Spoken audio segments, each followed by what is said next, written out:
भगवान बुद्ध ने अपनी माता से मुलाकात की।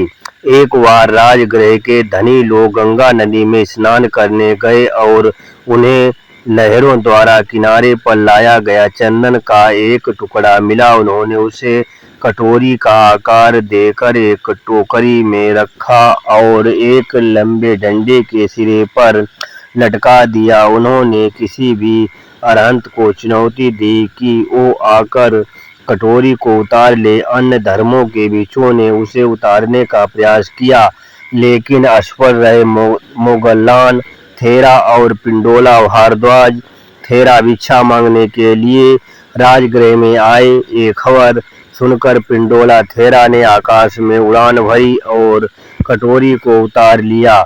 उन्होंने राजगृह नगर के 3 चक्कर लगाए और शोर मचाती हुई भीड़ के सामने उतरे। इस घटना की जानकारी मिलने पर भगवान बुद्ध ने भिक्षुओं की एक सभा बुलाई और एक आदेश जारी किया, जिसमें किसी भी भिक्षु को इद्दीपति हरिया प्रदर्शित करने से मना किया गया और आदेश दिया गया कि कटोरे को पीस कर भिक्षुओं के लिए औषधि के रूप में उपयोग किया जाए।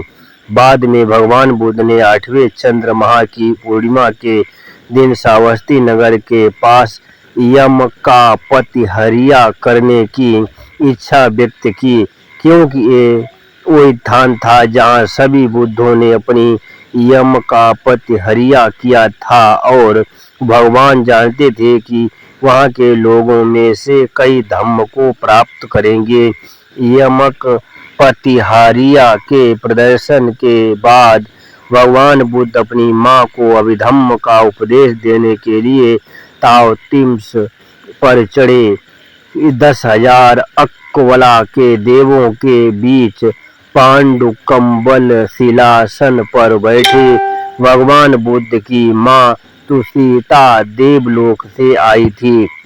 भगवान बुद्ध ने अभिधम्म के 7 गणों का उपदेश दिया, जिसकी शुरुआत कुशल धम्म, अकुशल धम्म, अभय कथा धम्म आदि से हुई।